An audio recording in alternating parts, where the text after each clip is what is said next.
Pediatric Lounge, a podcast taking you behind the door of the physician's lounge to get a deeper insight into just what docs are talking about today.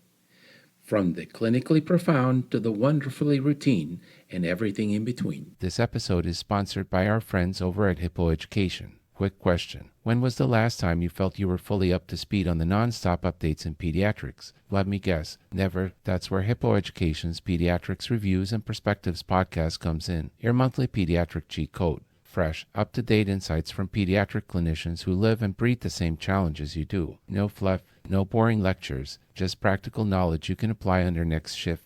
The best part, you can listen and earn CME whenever it works for you on your commute between patients or during that rare quiet moment. So, if you're ready to make staying informed easier, check the link in the description or visit hippoeducation.com to try Hippo Education today.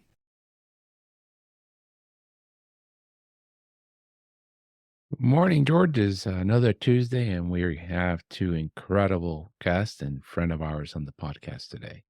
Yes, today we have the infamous Chip Hart from PCC and the medical director of Office Practicum, Dr. Dan Feiten. And we have a fascinating topic that we're going to talk about.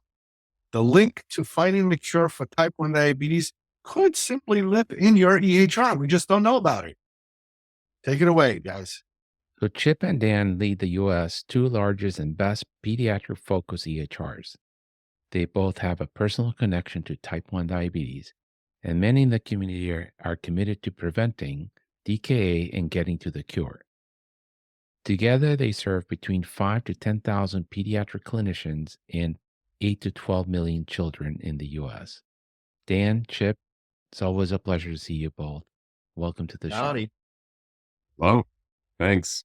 Chip, why don't we start with your personal connection with type 1 diabetes? Sure. I think I'm probably the newest member of the extended club. I have a child who showed up with type 1 out of the blue last year, about a year ago. And it was quite a surprise. He was the model of health, ate well, doesn't drink, doesn't smoke, and then lost almost 30 pounds in a few weeks and diagnosed himself, actually. He showed up and said, "Need a ride to the ER. I think I'm in DKA," which I suddenly Googled and learned all about. And I use him as my primary resource on learning about this. And I realize I am by far the biggest rookie and novice when it comes to any of the information here, but I'm acutely conscious of a journey now that so many families have been on that it's a journey that's frankly invisible to anyone who doesn't know about it. And I don't know, the courage and perseverance of these families who deal with type 1 diabetes knocked me out. Our family's very privileged. We're very lucky, and I know people and I can ask questions. My kid is very disciplined and capable. So we get in the cards of life. Yeah, we got dealt the T1D card, but all the other ones came up all right and we're okay. But it's glued me into opportunities that we have in our space to make the lives of humans better, which if we don't work in medicine, for that purpose, what are we doing? When you said, "Come on, Chip, I'm working on this project. Would you participate?" You know what I said right away. I said, "Here I am." Meanwhile, then I learned that Dan Feiten has this massive story that he's going to share. I was like, holy moly.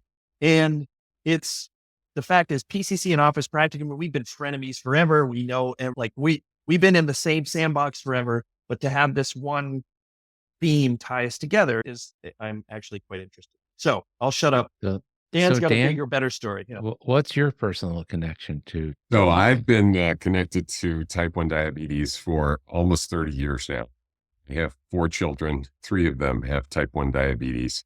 All 3 of them developed type 1 diabetes before they were 2 years of age. That was back in the days when we had glucose monitors, but certainly not CGMs. We certainly didn't have the ability to track and monitor blood sugars. My wife and I had some binders that were 3 different colors. And literally we wrote down our kids' blood sugars every day, six times a day, did 3 to 6 blood pokes a day. And it was 1 to 3 insulin shots a day. So it was a pretty rigorous situation. We became very close with the folks at the Barbara Davis Center in Denver, which I will just give a plug because they are one of the best diabetes centers in the world. And we were very fortunate to be living in Denver and to be around some incredible people. At the time, I think they only had one other family in the entire state, had 3 children with type 1. And later we learned that several of the family members also have celiac disease. So I've been on the Children's Diabetes Foundation board for many years now, and I am obviously an advocate for where we need to go with type 1 diabetes and with some of the exciting stuff coming up in terms of technology and possibly some capabilities to prolong the onset of type 1. The future is very bright, and I think Chip and I are really excited to be talking and working and thinking and visioning how we utilize the EHR to help bring better care to kids with type 1. So I think this is a wonderful opportunity that highlights the beauty of the pediatric community, not just the type 1 diabetes community. It's our commitment to make populations better. And we're always willing to come together and share knowledge and best practices to make sure that the kids get the best break possible, because everybody in this podcast and all the companies that we represent are in this for the kids. So thank you for joining us on this. It's a wonderful experiment I think we're going to have today. I want to start a little bit with redefining type 1 diabetes today. So George and I trained at a time where type 1 diabetes was you lost weight, you peed a lot, you ended up in the hospital, you need insulin. There was nothing else. That's as much as we knew about the disease. Today, this disease is an autoimmune disease that starts very early in life. It's an insulitis that attacks the beta cells of the pancreas. And the autoantibodies peak at 9 months to 18 months of age. And you go through 3 distinct phases. One where you're euglycemic, stage 2, you are dysglycemic, and stage 3, you are in need of insulin for survival. And stage 4 now, according to ISPAD, you have chronic diabetes that needs insulin. And the important to me as a pediatrician about that is that other than churches and the pediatric office or the family practice office, 9 and 18-month-olds don't go anywhere else. So the bulk of this work is going to be either done at community faith organizations on the weekends where the moms come in with the kids and they get screened, or they're going to be done at the pediatric clinician's office. And I think it's very important for people to understand why the disease and the thinking and the definition is evolving. And that's the importance. We need to catch these kids early. And people ask, why screen everyone early if we don't have a cure? And when we talk to the researchers, there's probably 2 or 3 reasons. Number one, if you screen early, you can prevent up to 95% of episodes of DKA at presentation, which sets you up for a much better outcome for the rest of your life. Quality of life, survival, longevity, and the amount of money you're going to spend, obviously. Number 2, in order to be effective at what you guys are talking about, which is delaying the onset, using some experimental therapies now, the immune sensitivity studies, cell transplantation, you need to diagnose these children early in the process before their beta cells are depleted. So what the patients and the researchers will tell you, it's all about beta cell preservation. The more beta cells you can preserve by not landing in DKA, the less episodes of hypoglycemia you have, the less of an insulin need you have, the better quality of life you have, even if there's no intervention. When we get these data points and we can hand them over to the researchers, then they can move along to getting us closer to what we want, which is better outcomes for all of the population. And that's why I'm fascinated, because between the two of you, you have about 12 million kids in your database set and almost 10,000 clinicians. So we could really be very impactful if we're working together on multiple different strategies to get these kids screened, the pediatricians educated, and the right data to the scientist. So Let's start with a simple question. How do you think, Dan, that we can work together as a community to make this a reality? I think that Chip and I would both agree that people tend to think about the EHR, the electronic health record, and really that's the wrong terminology. And Chip and I think a lot alike in a lot of ways. And I facetiously tell some of my folks at OP that we need to change our perspective and be thinking about it being an electronic health manager. And when we think about the products that we put out, when we think about the services that we provide, it's all about how we enable pediatricians, pediatric clinicians to manage. And there aren't too many other EHRs, frankly, that are focused not only on pediatrics, but focused on management from the perspective of prevention and tracking and treating. We're very good at asthma action plans. Trust me, in the next couple of years, PCC and OP are going to have diabetes action plans. We're going to have pre-diabetes action plans. We're going to have diabetes action plans, etc. And this is the way our brains think and where we are going in the future. I don't think we're going to have any luck, Chip, convincing everybody to go to the terminology of EHM versus EHR, right?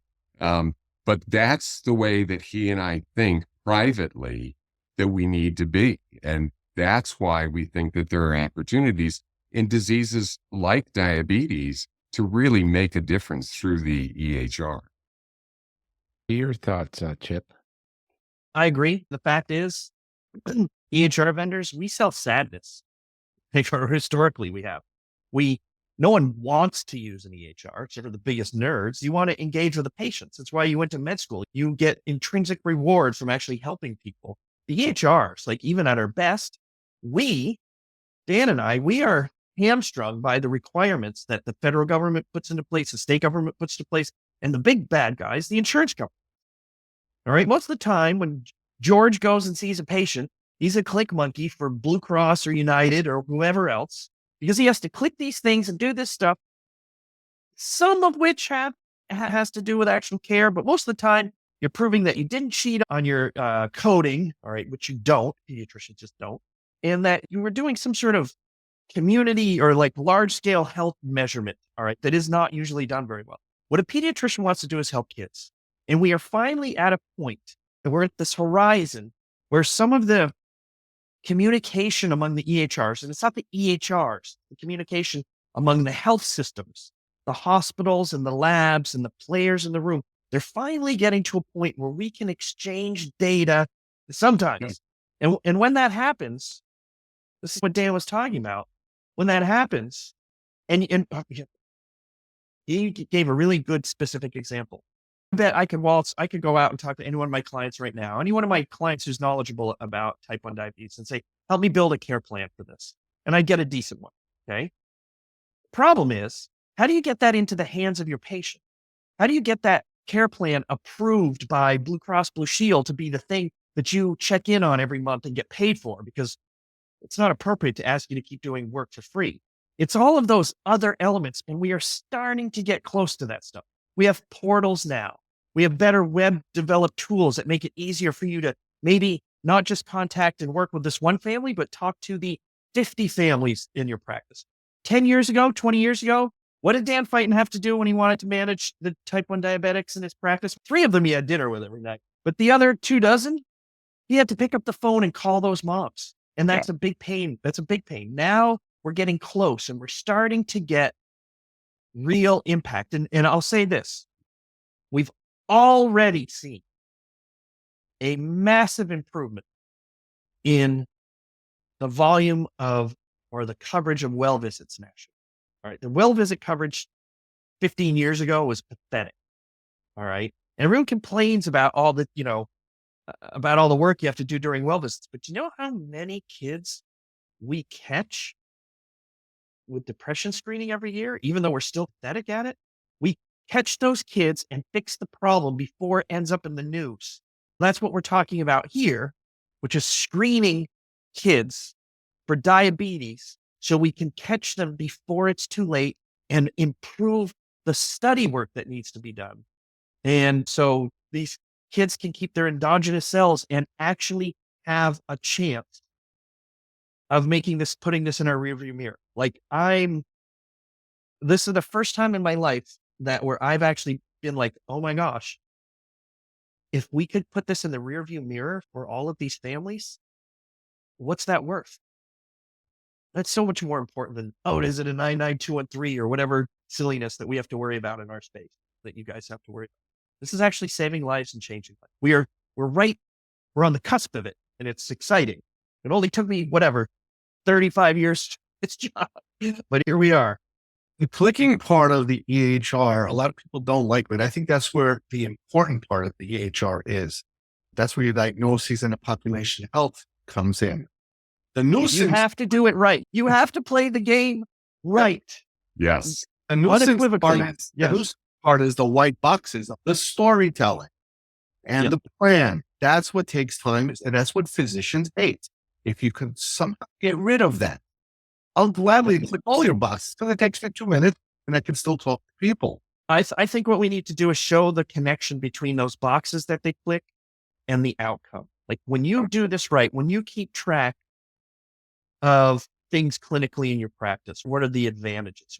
How are kids being helped? Right now, it's too much. They told me so, and I got to click these things. You don't know. You don't get feedback. You can't tell. And we were talking earlier before we started about some of the data that, I brought some data to the table today. And the data doesn't tell the whole story. We're looking at this one piece, this narrative that shows, please don't hang anything on this because we don't know what it shows.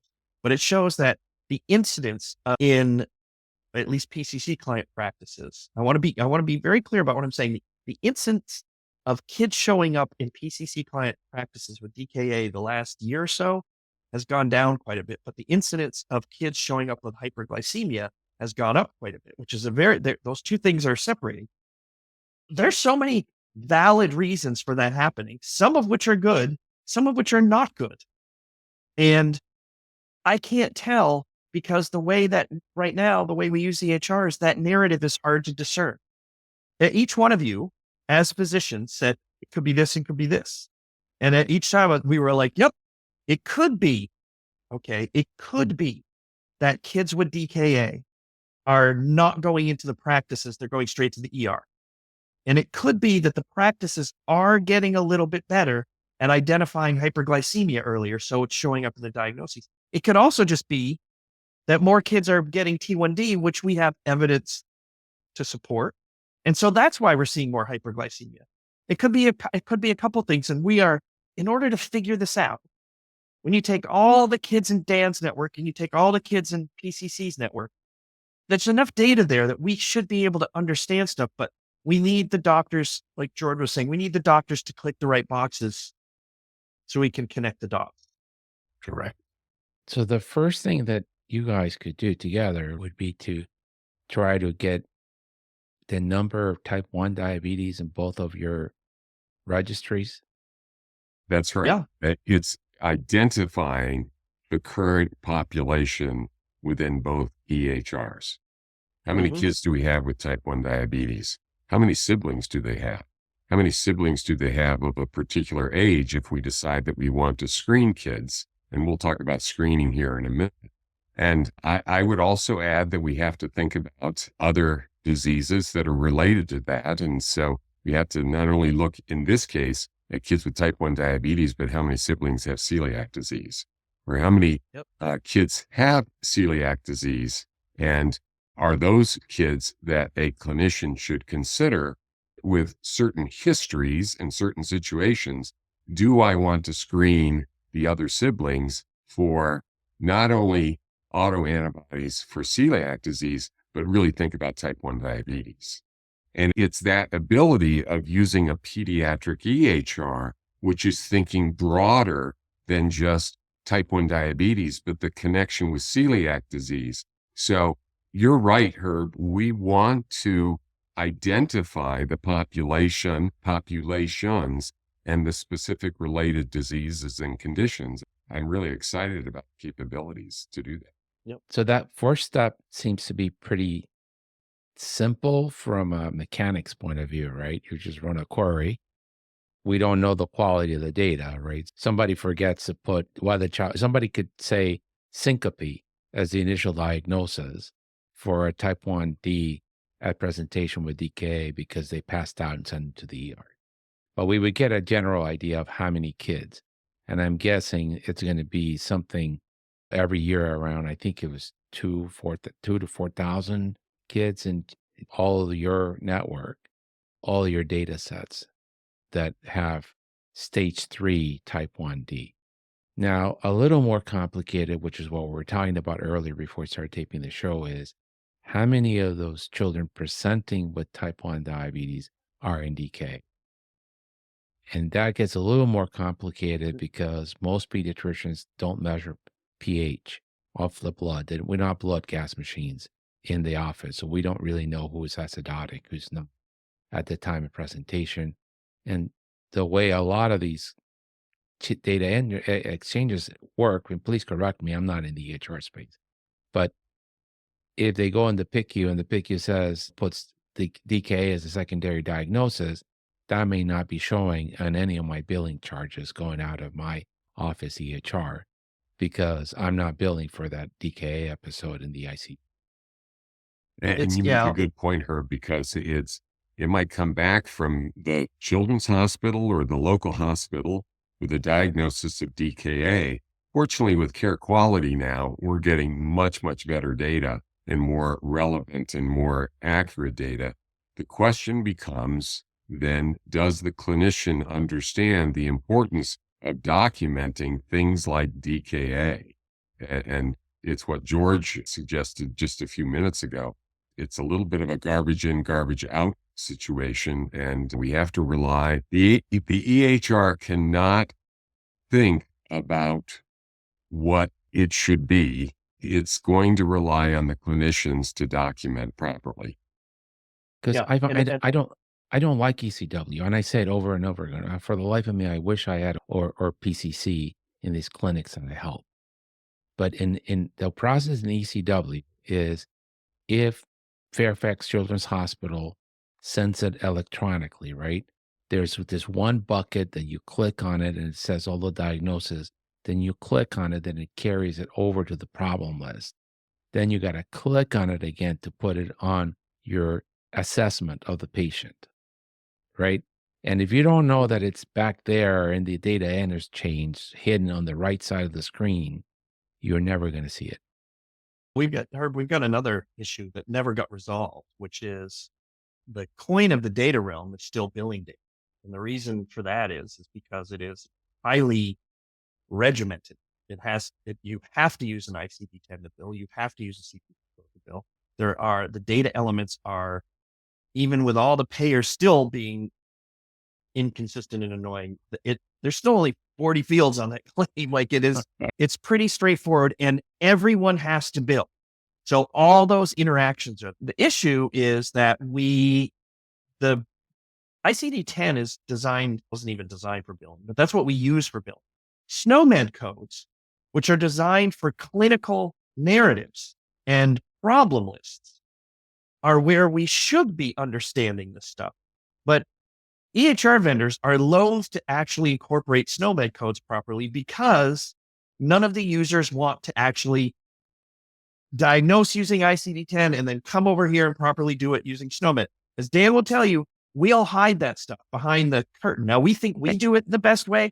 I'm sure OP thinks they do it, but everyone does it a little bit differently. What that means, though, specifically, let's say, Herb, that one of your patients is at home over the weekend, crashes out of the blue, goes into DKA, goes to the ER.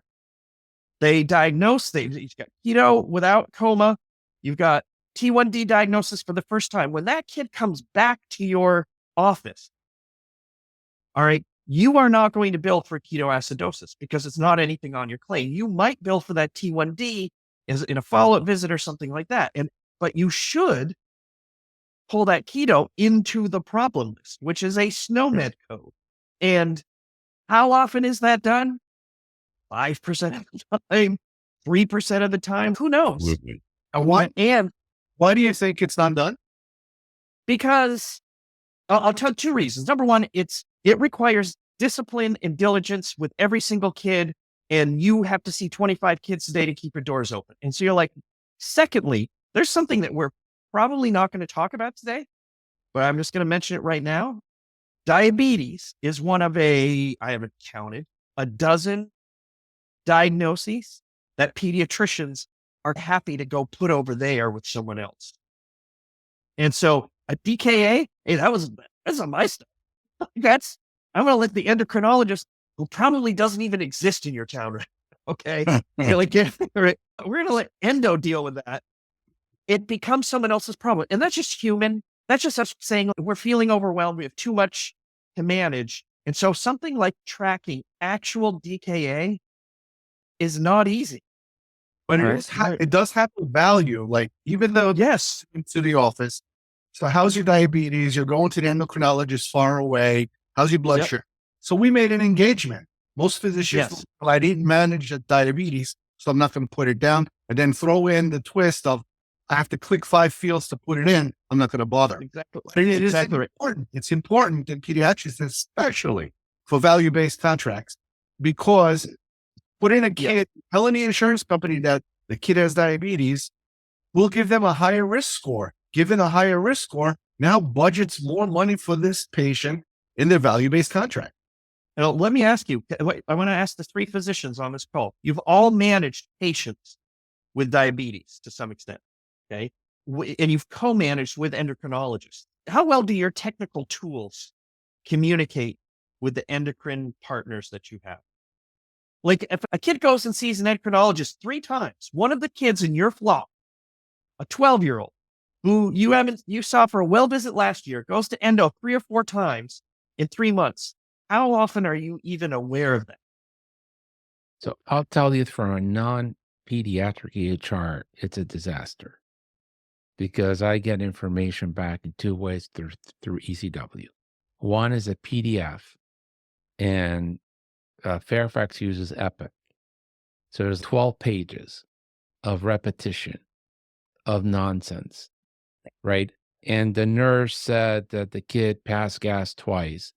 Okay. And then the medical student said no, it was 3 times. And then there's a paragraph, half a page, of the attending physician attesting to the supervision and the time. And I'm looking for, where's the time in range?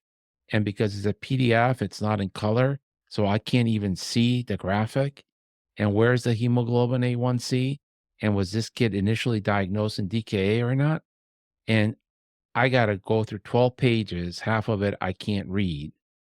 And I'm sorry, I'm very negative on ECW. Yep. And on top of that, it's a little box, and I'm not a young person, so it's difficult to see that. And I can't put that box to a side so that I can read the PDF on one side and see the problem list on the other side. And that's one way I get it. And it's just unnerving. And on top of that, it goes into an inbox where whatever clinicians in the clinic helping will go through all of these reports and will sign off on them, that it's not linked to your patient that you're seeing at the time. Or they come in through an electronic interface, and it's even worse. It's this yellow and blue, and you can't find any narrative of what happened. Now, one of the things that we're missing in this conversation is that it's much better when you have a pediatric only EHR and you're a pediatrician. It just makes life a lot easier. But there's also a component that is missing. It's lack of the education of the pediatrician.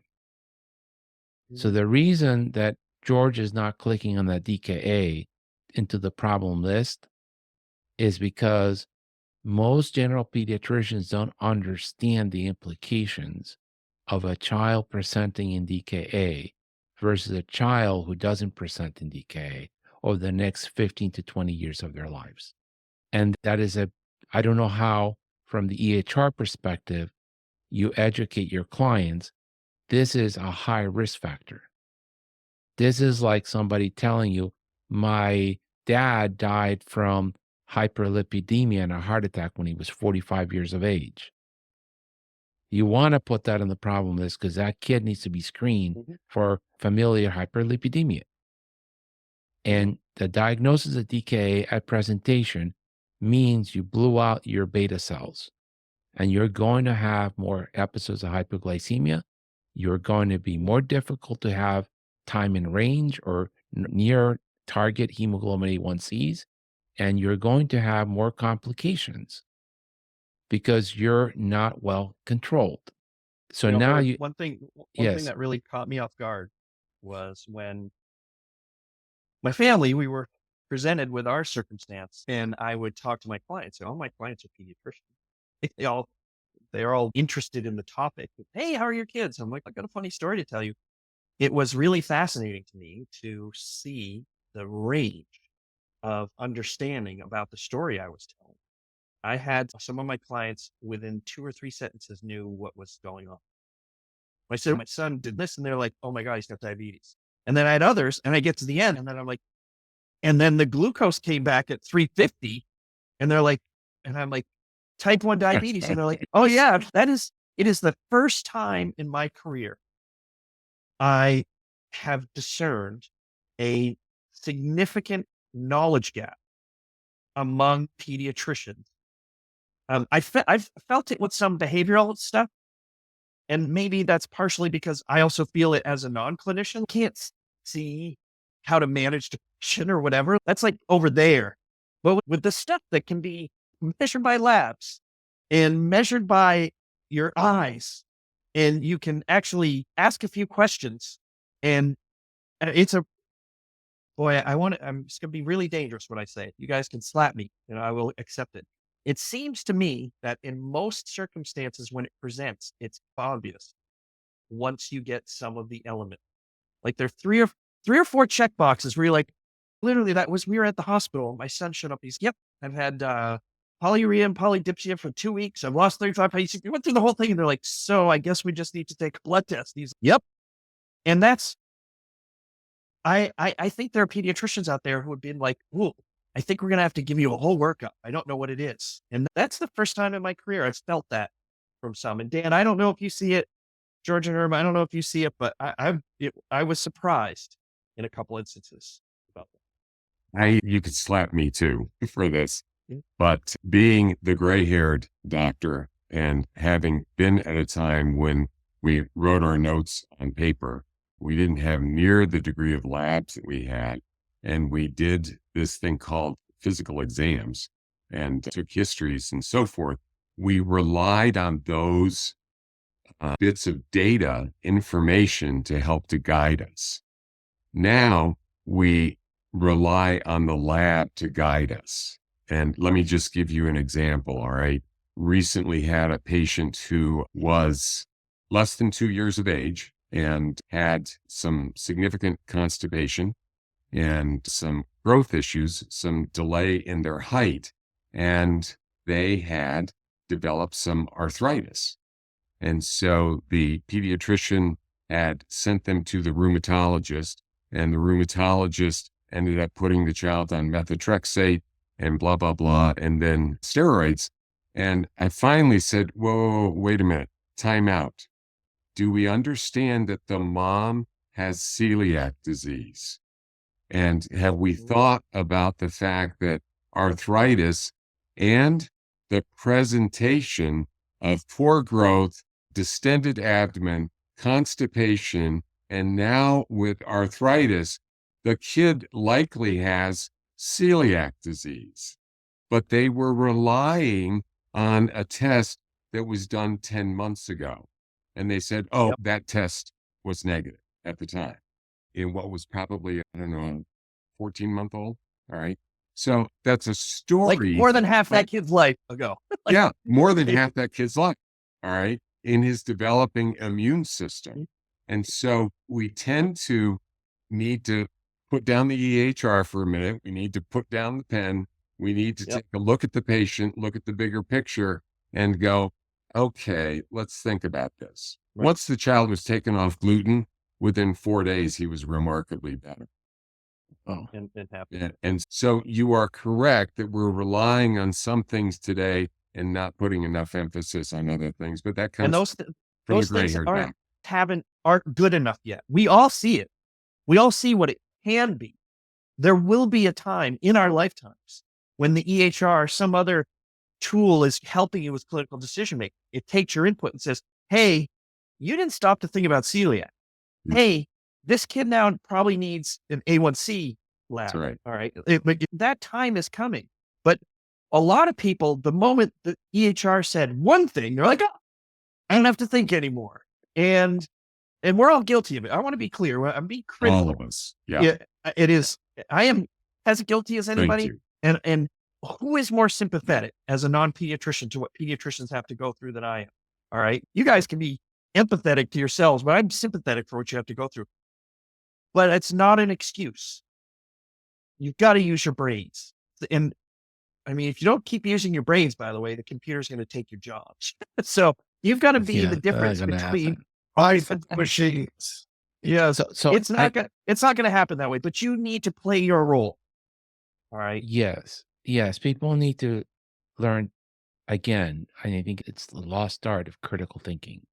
It's just in the type 1 space, for example, and I don't think this is that difficult, right? But if you have a young adolescent male whose hemoglobin A1C 6.2 and his BMI is in the normal range, why isn't your head spinning to go get the autoantibodies and fasting C peptides on that kid?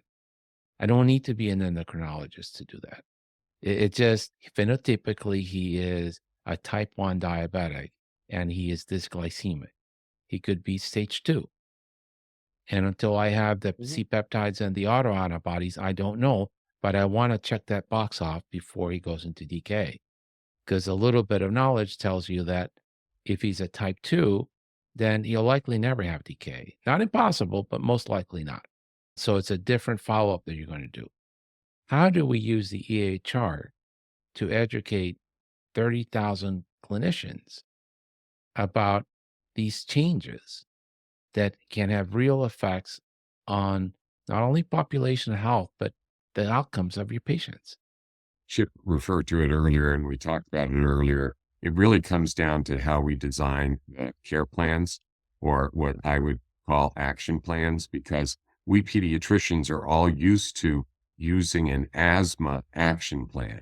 But as we structure the EHR, if it is to be a truly electronic health manager, then we are creating opportunities within the care plan, within the note, and AI is going to help with this, to nudge clinicians and help them to be thinking about those other possibilities. I would take your challenge wholeheartedly, Herb, that we need to be the educator. We need to be able to provide those resources, those clinical guidelines, etc., to nudge clinicians, essentially. Come out of your seeing 25 URIs that day and think about this specific patient. Thoughts, Chip? No, I agree wholeheartedly. I'd only add, I would love it if the pediatricians who are in fact taking care of these kids were the drivers behind the development of those care plans. I would trust Dan Feitan's worldview of how to create a care plan for a kid with T1D over a committee's version of it. A committee made up of people who only see these kids in their academic settings. And these people are going to be mad at me. I'm not saying they're not smart. I'm not saying they're not capable, but I have been invited in as the EHR guy to so many meetings after committees have met for 2 years to define XYZ. You come in and you're like, what? Did you not talk to anyone in this business? That the form you've designed, this magic form that's going to take care of everything. Dan knows this, and George knows, the New York State school form. Like, what maniacs created that? Because it's a form literally designed not to be completed by a computer. It is the logic of the form doesn't work, The layout of the form doesn't work. And if you just had one developer in there, one designer in there, you'd be like, you can't, wait, you want people to actually use this? And same thing. I want the definition of these care plans. I want the definition of the protocols to be rooted in pragmatism and utility and not I don't mind picturing the golden space of what's possible. Like I want the coolest, but that is not what we roll out on day one. We just get people to put in the diagnosis codes. like we'd get the get the SNOMED codes in there. And at the very least, because Herb, you've said this to me, if this crew right here, if we could wave a magic wand and say, hey, guess what? A1C is now going to be done at whatever our ages we're doing these other blood draws. And that'd be awesome. And we would find some kids and keep some kids out of the hospital and keep some kids from dying. That's a fact. It's just a matter of like, how much overhead do we have to accept to do that?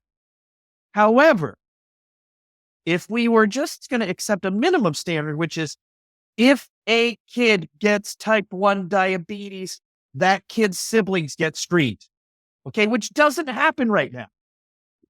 That is not that I should actually, that's something you and I could go check.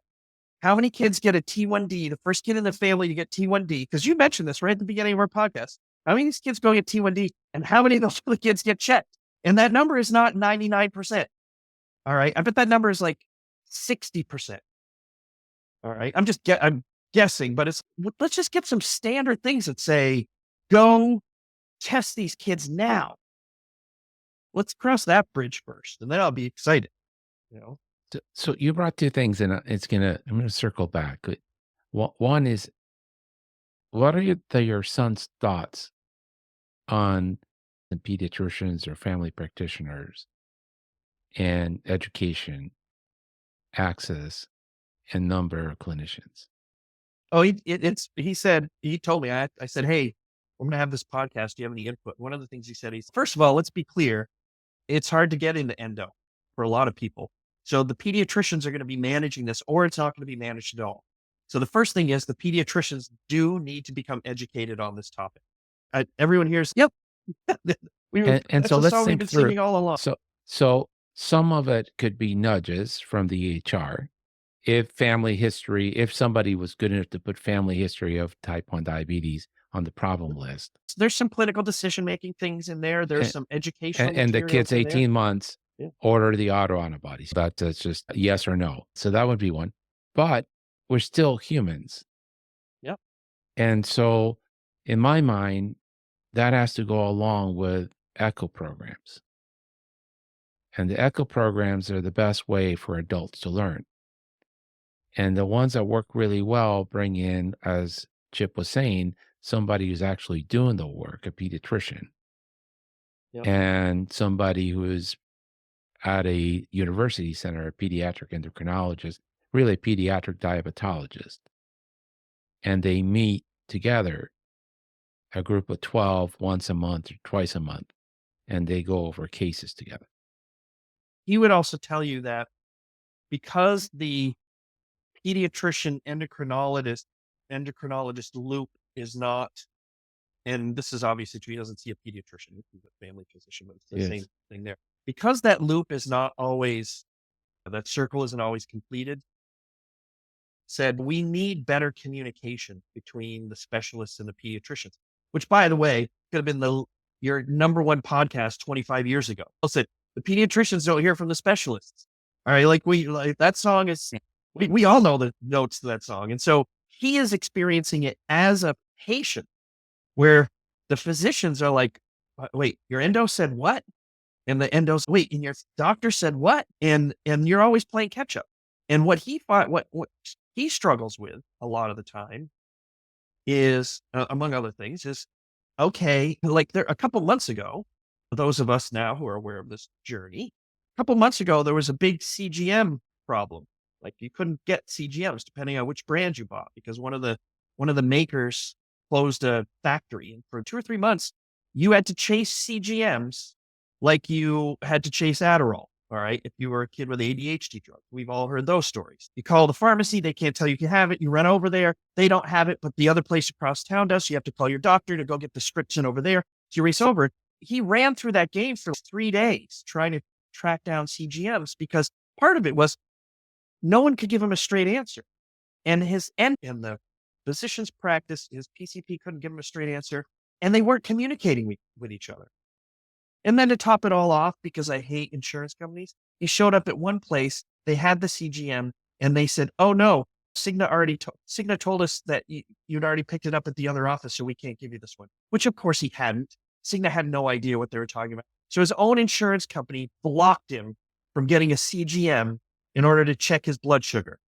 God bless America right there. Okay. Because I almost lost my mind.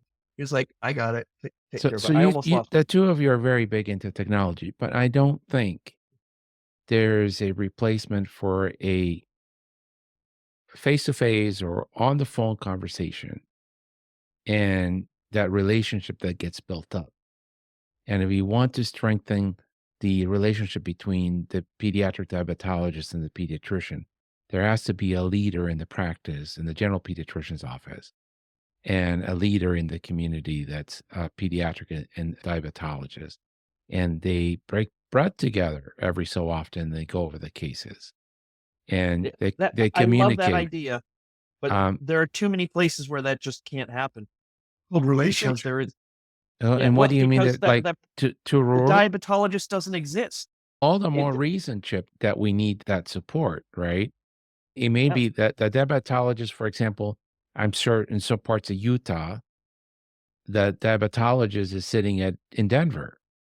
Yeah. And it may be a nurse practitioner, a family nurse practitioner, because that's all the town's got. But all the more reason to have that communication be strong. If you live in a big super city like I do, there's a lot of endocrinologists.